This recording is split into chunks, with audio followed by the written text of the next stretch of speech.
आपका 1 मिनट खत्म हो गया। सभापति महोदय, आज सदन में हनुमान बेनीवाल जी 3 मिनट। सभापति महोदय, आज सदन में स्वास्थ्य मंत्रालय की डिमांड पे चर्चा हो रही है। मैं धन्यवाद दूंगा आपको कि आपने मुझे बोलने का अवसर दिया।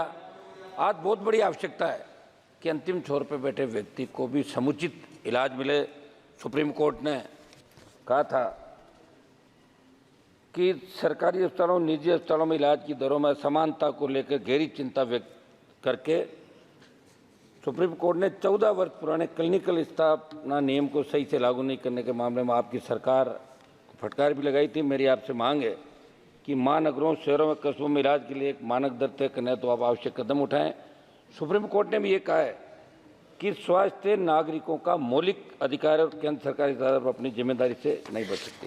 सौदी मोदी एक रिपोर्ट के अनुसार देश में गरीब परिवारों का जीवन काल 20% समृद्ध परिवारों के मुकाबले 7 साल छोटा होता है, उनकी आयु 7 साल छोटी होती है।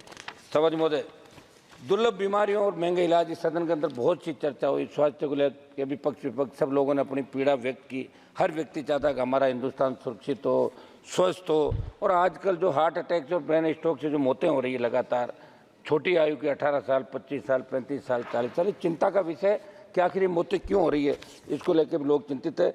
दुर्लभ बीमारी और महंगे इलाज, मैं बताना चाहता हूं कि मस्कुलर एट्रोफी डिस्ट्रोफी जैसी कई दुर्लभ बीमारियां जिनके इलाज के लिए दवाएं लाखों से लेकर 16 करोड़ रुपए तक आती, इस बात को विगत दिनों आपने मेरे सवाल का जवाब स्वीकार किया था। मंत्री जी, आपने दुर्लभ बीमारियों के इलाज राजस्थान के जोधपुर स्थित एम्स अस्पताल को रेयर डिजीज का सेंटर ऑफ एक्सीलेंस बना रखा है। 5 करोड़ रुपये अनुदान के भी दिए, लेकिन वहाँ जेनेटिक इन्वेस्टिगेशन, एक्सोम सीक्वेंसिंग जैसी जांचों की सुविधा ही नहीं है। ऐसे में केवल काउंसलिंग और परामर्श के सारे दुर्लभ बीमारियों का इलाज संभव नहीं है। मेरी मांग है कि श्रेणी के दुर्लभ बीमारियों के इलाज तो सरकार दवाओं का उत्पादन भारत में ही करने की दिशा में, तो गरीब मरीजों को मुफ्त दवाएं उपलब्ध करवाने की दिशा में ठोस कार्य करें। धन्यवाद। सरकार बात तो करना सुझाव। सरकार के मंत्री नितिन गडकरी जी ने 28 जुलाई को फाइनेंस मिनिस्टर को लेटर लिखा, जिसमें उन्होंने लाइफ और मेडिकल इंश्योरेंस प्रीमियम पर 18% GST को वापस लेने की मांग की। मैं मांग करता हूं प्रधानमंत्री जी से और वित्त मंत्री जी से कि उनके पत्र पर ध्यान दें, हमारी मांगों का भी आप ध्यान रखें। मंत्री जी, प्रधानमंत्री आयुष्मान योजना के अंतर्गत 5 लाख तक का इलाज मुफ्त है और हमारी राज्य सरकारें 25 लाख रुपए मुख्यमंत्री आयुष्मान के अंदर करते। मैं मांग करता हूं कि इसका भी आप 25 लाख रुपए बढ़ा के करें।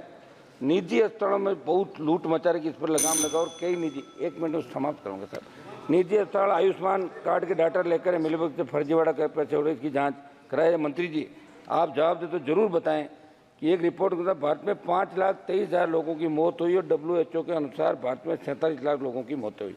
आपकी सरकार ने विश्व स्वास्थ्य संगठन के आंकड़ों पर ऐतराज भी जताया। आखिर सच्चाई क्या है, ये सदन के अंदर रखनी चाहिए। बहुत बहुत धन्यवाद। 1 मिनट साहब, सुझाव दे रहा हूँ मैं सब। 1 मिनट, हम लास्ट तक कोरम पूरा करने वाले मेंबर हैं साहब। लास्ट रात को 1-1 बजे तक बैठे। तो आपको रोज अवसर मिल रहा है। आप तो घंटी बजा के रोज आपको अवसर दे रहे हैं। जो थोड़ा बहुत याद करके आते हैं वो भी भूल जाते हैं हम लोग, है ना। मंत्री जी, सदन में 17वीं लोकसभा में एक जो कोरोना से मौतें हुई, उसमें हमने मुआवजे की मांग उठाई थी। 8/4/2022 को तत्कालीन स्वास्थ्य मंत्री जी ने जवाब भेजकर बताया कि माननीय सुप्रीम कोर्ट के निर्देश के बाद भारत सरकार ने राष्ट्रीय आपदा प्रबंधन प्राधिकरण के माध्यम से कोरोना में दिवंगत हुए लोगों के परिजनों को आर्थिक सहायता देने के निर्देश जारी किए। आप जब भी जवाब दें तो ये बताएं कि कितने परिवारों को ये सहायता नहीं मिली। राजस्थान में किडनी ट्रांसप्लांट के फर्जीवाड़े, 1 मिनट में समाप्त करूंगा साहब।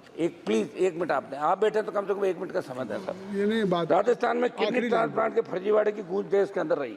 आपकी सरकार वहाँ जांच करा रही है। मैं चाहता हूँ कि अंग प्रत्यार्पण के मामले की सीबीआई जांच का पूरा नेटवर्क खत्म हो। साहब मेरे इलाके, श्री चंद्रशेखर जी, अब मेरे इलाके साहब 1 मिनट साहब, 1 लाइन। हाँ 1 लाइन, 1 मिनट साहब। मेरे इलाके का 1 मिनट बोल रहा हूँ मैं। प्रधानमंत्री राष्ट्रीय सहायता कोष से हम किसी गरीब के इलाज के लिए आर्थिक सहायता की सिफारिश सांसद हम करते हैं, पैसा आता भी है। हम चाहते हैं कि ये जो कागज प्राप्त होते हैं 7 दिवस में मरीज को इलाज संबंधित अस्पताल राशि मिल जाए तो उस राशि का ज्यादा फायदा श्री चंद्रशेखर जी मिल सकता है। सर मान्य बंद हो गया। श्री चंद्रशेखर जी बंद कर हो गया। हो गई बात आपकी हो गई नहीं सर, भाइयों में झगड़ा हो जाएगा आज सर। नहीं, कोई झगड़ा नहीं। श्री चंद्रशेखर जी हो गई बात, आ गई आपकी।